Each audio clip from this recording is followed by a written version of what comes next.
Hello, welcome pen friends. It's time for the September progress report where I come on and talk to you about how my currently inked pens are working out for me. So I've had 2 weeks now to write with them, and I've got a couple of different experiments I did, one on Leuchtturm and one on the 52 GSM. And I've been writing pen pal letters and working in different journals.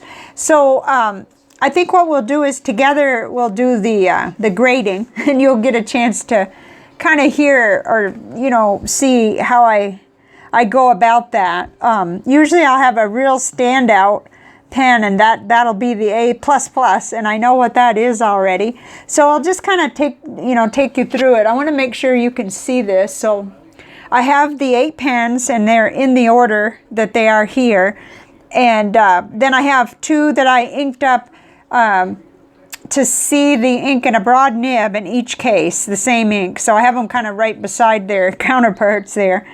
Let's see where to start. Let's start with the Leuchtturm paper, because this isn't something I do every single month, but this time I did put it on here just to kind of get an idea how the ink performed, whether or not it bled through the Leuchtturm. And I had really good results. I had, a little bit of ghosting, but I had absolutely no bleed through with any of these. So that was really, really kind of amazing, especially since I had a couple of the broad nib, a couple of 3 stub nibs. Yeah, that was really, really good. So we'll get that. I'll show you that. See, I want to make sure you can really see it, which is a little bit challenging here with the setup that I have, but it went really well. And I really love this, the Opus 88 Koloro, the red one with the Ferris wheel press Algonquin maple. Let me get those cards out. That is, let's see, I hope I have the card here. Oh, it'd be the only one that took a trip. I'll tell you, that's what this day has been. Huh. Well, I'll have to look for that. Okay, that's kind of funny. It's right there, but it doesn't look like itself because it looks so much redder on the tile. I went right by it. Okay, so there it is. That is definitely my favorite pen so far of the month. The combination of that broad Opus nib with this ink, the Ferris wheel press Algonquin maple, it is just buttery smooth on everything, even on the CVS caliber paper. And if you've written on that paper, you know that you can't say that about every combination, not even when it's a broad nib. But this ink loves that paper in a broad nib, so that's something that I wanted to keep in mind too. But I'm just getting all kinds of stuff ahead of myself here. The whole outlook on this was that all of these combinations were good on Leuchtturm. So probably the driest was the stub nib with the Robert Oster Bishop to King, but that's a nib that I'm still getting used to writing with, so it may just be partially me. Everything else was quite smooth on Leuchtturm. And then, well, we'll save this for later because that's a very specific thing. Okay, so I'm going to make this closer and begin to do the grades.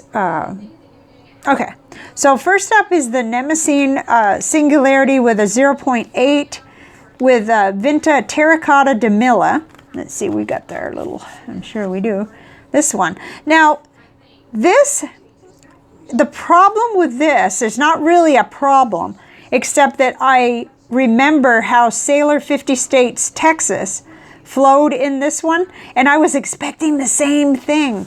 And so, it isn't quite the same thing. It's several notches drier with this ink, which surprised me. It really, really did. So I'm going to give it an A because it's really, really good. And we'll keep in mind that these are like midterms. These are not the final grades. It could be that I'll change before we're through. But I did already make a note. Sailor 50 States, well, I meant to put Texas, flowed better because I wanted to kind of remember that this was... it surprised me. So what I did, I decided, well, let's see how this ink goes in a broad nib. So I put it in here, and that's where this paper comes in, right here. Whoops, oh goodness. So here it is in the Nemosine Singularity 0.8, and here it is side by side with the TWSBI Go broad nib, and you can just see that without any, you know, even with this rinky-dink setup that I have, you can see it's quite a bit more ink that it's putting down.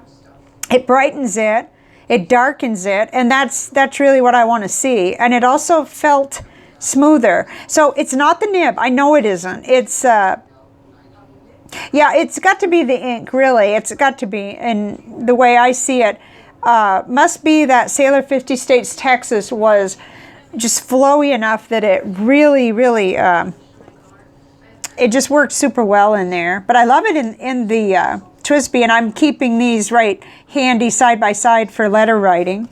So that's cool. Let's see if I have any more remarks about this. I think that's it for now. I just wanted to note that the 50 States, Texas was flowing better. And then next up, oh, this is automatically a A++.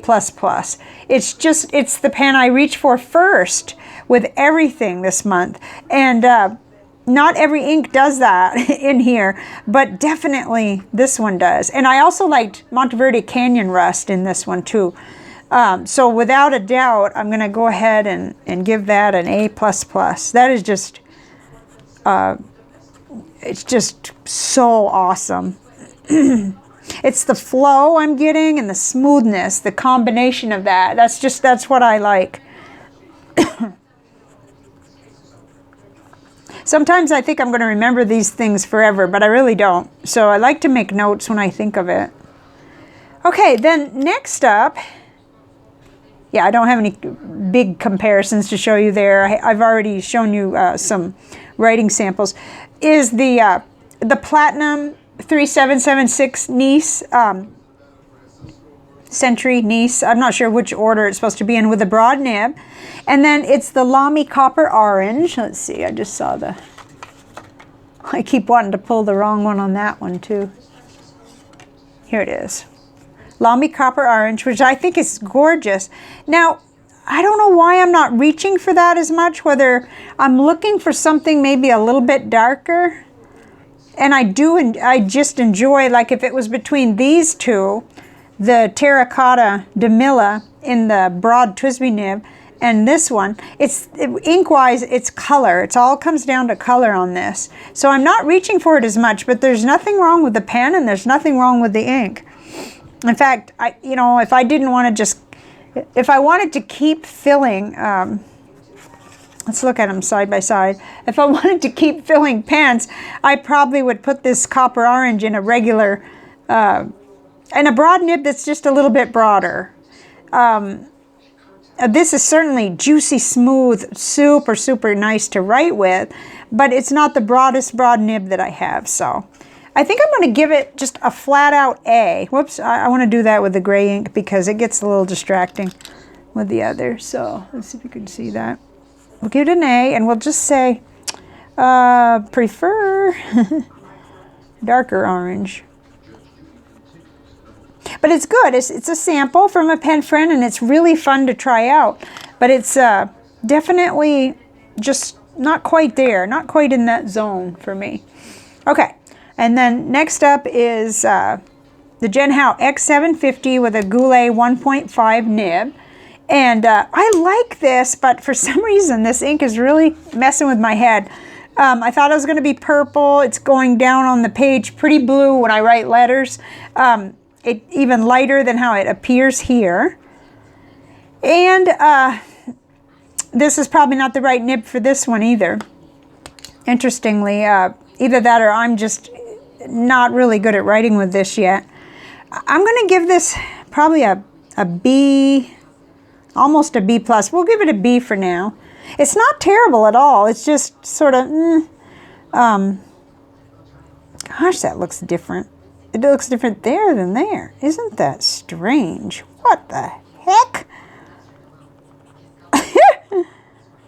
Oh my gosh. Okay, maybe it dries differently. Because I know I've got the correct pen in my hand with the correct nib and everything, but that's, you're seeing that too, right? That's going down light blue. What is going on? Oh my goodness. Well, it has been one of those days where I felt like everything was possessed, and I was trying to work out a deal with a pen company overseas too today, and they're in bed now, and I got another question, and then I got somebody coming to pick up the shipment tomorrow. So, okay, I'm going to put a question mark. This is incomplete because this looks like a total mistake. Somebody cleaned out the pen when I wasn't looking, put blue ink. That is so strange. Okay, I have no idea. I may have to clean it out, put the ink in again. What could cause that, I wonder? I don't know. I'm flipping out here. Okay, not quite, but all right. Next is one I am sure of, which is the Lamy All-Star with a 1.1 nib. Purple, I think, is the color name, of course. And this is a surprise because I don't always like how the 1.1 nib writes with very many inks. It's just a preference, I think, for a more rounded and less straight stub nib. But this is an exception, and this is definitely an A+. It has great flow and shading. It's smooth,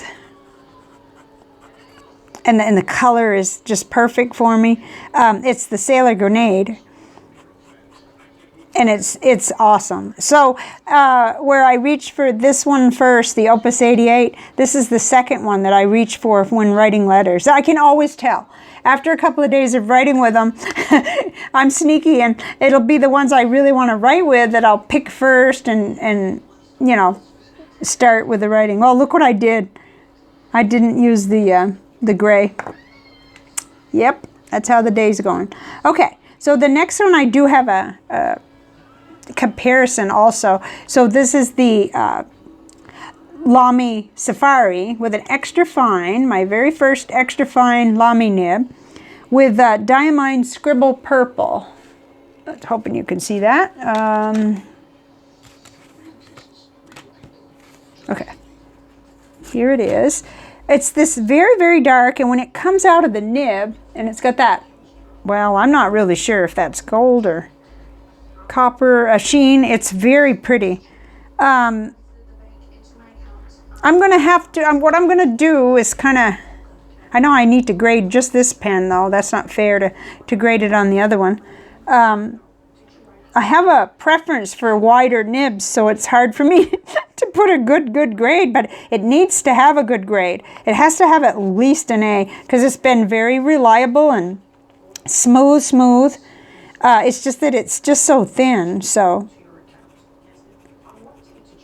prefer wider nib, I guess. I mean, you know, that's just me, so there's a lot of that stuff going on. I still can't get over that. What on earth has happened to the ink in the pen? Huh. Well, there's all kinds of possibilities, but as a scientist, if I was to do it scientifically, I need to clean and flush that and try again with the correct ink and make sure that something really strange didn't go down. Okay. So what I wanted to show you on this was that I did put it in a broad nib too. So extra fine in this one, and broad in the Vista. And that's where this sample comes in here. So you can see how in the extra fine, it's just very, very fine. Both to me look black with my vision. It is scribble purple, and it does, if you can catch it just right with your eye, you can see kind of a goldish, well, gold or green. See, I'm not sure. My vision's not great. You can see the sheen on the broad nib sample. And I like how it really, really flows with that. But this is great for smaller, tiny writing, or going back into a journal that you want to maybe make some notations and not make it in red or whatever. So I do like it. And I think I'm really going to like that extra fine nib because it's super smooth. But, you know, for writing, I just prefer, well, letter writing, note-taking, anything almost, I prefer the broad nib. So that's how come I ended up doing that with this one. Okay, I wanted to keep it right there so I'd remember. Okay, so next was TWSBI Eco medium nib in the purple transparent. And this is an old favorite ink, the Waterman Tender Purple, and it's definitely an A+. I mean, it's like almost a permanent pairing, except that I have several others. Like I like TWSBI Royal Purple, I like Mont Blanc's Psychedelic Purple. I like several different purples, so I probably wouldn't exclusively use it in here, but I could. This could just be like a permanent pairing. It's just excellent. Let's flow, the color. The color is right in my purple zone. I just love it. I mean, what else can I say? It's just awesome. It may even end up with tying the other pen. Probably not, though. Because to me, this would be a standard color. You know, my kindergarten purple, my red, my green, you know, I'd have these standard. And then something real special for the time of year would be that beautiful kind of red-orange. Okay, and then last but not least, breaking every every tradition here. And I didn't even show the Waterman Purple, Tender Purple tile, which I love to look at, but my goodness, if I could get rid of some of the scatteredness, it would help. Okay. So this is the TWSBI Eco in lilac with a medium nib, and it's got Blackstone Barrister Purple. And let's see. Okay, this definitely, especially using right after this one, it seems drier. You know, than the Waterman Tender Purple, but it's probably not a fair comparison. For one thing, it's a permanent ink, or that's what they say. And I do see that. I mean, I've done the tests before, put it in the water and had it act that way. But I'm not willing to go over. I'm going to give it a B+. See, that what just happened. I don't understand that. I don't know. I haven't had this pen very long. Could be the nib. So I'm not going to, you know, blame it on either the nib or the ink. It's too soon. That's why this is sort of a progress report, and I've got to look at this one a little closer. Just like this one with the funky blue color changing. That doesn't make any sense. But definitely this gets an A+. It kind of has not a hard start by any means, and it doesn't. But it's just drier coming out of the nib. If I had already run several different fills through this one, but this is a new to me pen, so I'm not sure about it. Okay, and that was the Barrister Purple. See, it did move around a little when I put the water on here, but it's quite permanent. It's quite water resistant, let's put it that way. Okay, so that is pretty much where we're at. I wanted to see, there might be a few more things. I tend to get really branched out, and this month I'm really trying to just focus on these 8 so I can really give them a good, you know, test. Let's go ahead and give ourselves a little extra room here so we can go back through. I've already shown these samples here, writing samples. I'll link that other video. Oh yeah, I was also writing with the Opus 88 clear medium nib with Graf von Faber-Castell Stone Gray, and I forgot to put that on here. I really needed to put it on Leuchtturm for you because I'm not sure if I can, you know, demonstrate it, but what I'm having happen is it's bleeding through because it's such a nice juicy medium nib, but we'll see. It may not do it here. It isn't seeping or bleeding through in every case, but it's enough that I end up using this one instead because I don't like to have that happen. So I use the TWSBI Eco in my bullet journal. So this is Opus 88. I don't have that open, and I probably should, because once the feed finishes with that ink, it'll dry right up. Omar with a medium nib, and Graf. Okay, I left out an R. Von Faber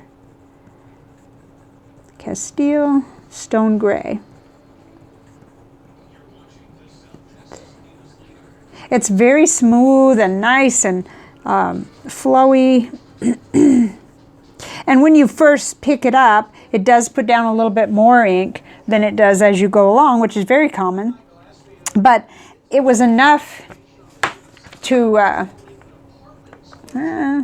I had a feeling that would happen. It doesn't really bother me right here, but I've seen it several times in my bullet journal where it seeped through. And sometimes it could take a few minutes too, so I've just written that. We probably should put it aside and then come back to it.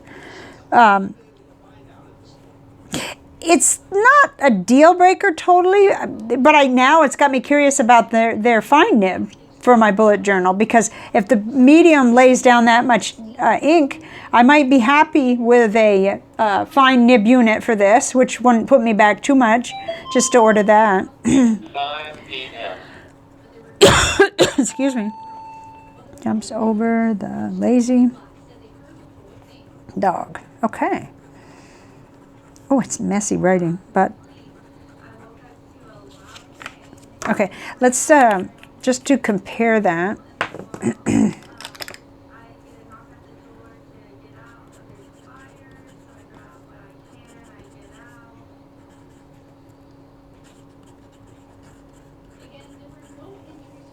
I just realized you're like 3 miles away. Sorry.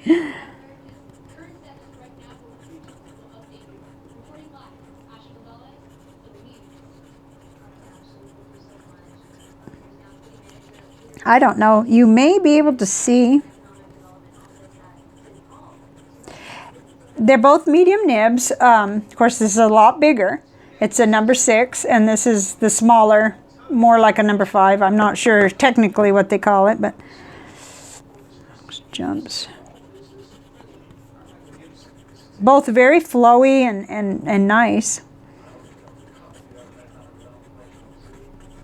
But you can probably see what it is. It comes across darker in that medium nib and puts down more ink. So at times it does go ahead and seep and bleed through the Leuchtturm, which is a big deal only to me, only in certain pens, the ones that I want to use in my bullet journal. And I was considering this for the bullet journal, but I think I'll need that fine nib for it. And that's okay. That's just something to learn. Okay, so we've gone a little bit extra, kind of, over the deep end, but let's see what else. Oh, I was experimenting with this pen too. Put it over by the sink. I'm going to go get it because it's beautiful, and I did want to show you. So this is the pen I was talking about. It's Jinhao X750 with kind of a gold trim, and it's gorgeous, and I'm thinking about it for Christmas and everything, but I'm having a very strange issue with it. Not every nib will go ahead and fit in here. So whereas what I would do with my other Jinhaos that have the silver, and all my other Jinhaos have the silver, I would just say, oh, forget it, I'm just going to take this off and then switch them, but then the color won't match up between this little part on the section and this part, so I just can't do that to get around the issue. So the Nemosine fine nib fit on here, whereas like one of my Goulet broad nibs wouldn't even go in there, and I was really confused because I've done this on all my others, so I'm not exactly sure. I may have to try a different feed and nib and see what I can get around, or see what the problem is. I suppose if I just desperately wanted to use it, I could go ahead and swap this out and just live with the fact that this little part here is going to be silver and this is going to be gold. It won't even show when I look at the pen, but when I write with it, it will. So anyway, I'm just kind of getting ready because October 1st, they'll be sending out that Diamine ink vent calendar. And I'm kind of thinking ahead for December too on which pens. And this just looks to me like a nice December pen. When I saw this finish, I fell in love with it.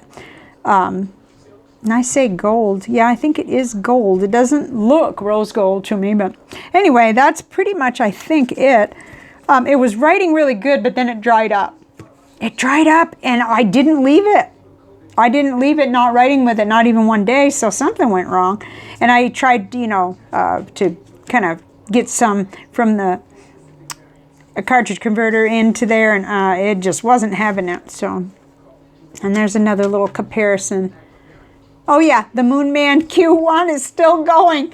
The little pen that I reviewed. This one is, of course, it's had like tons of ink in it, so it's taken me forever to write it down, not even to the halfway point. But it is not dried up. The ink may have darkened a little. The TWSBI Royal Purple looked a little dark when it first started coming out, but I was really tickled about that. Like 4 whole months inked up with no problems. So, okay, I think this is it, and now I'm going to go clean my pen desk. I've got every pen out and put things away, and I hope this was, you know, interesting to you, or that you maybe saw some inks that you're interested in or whatever. And I'd love to hear in the comments whatever you're up to. It really is a good month for writing with these, and I definitely am enjoying it. So there's just quite a few little things to work out here. So I'll be back with you before long, and take care. Bye for now.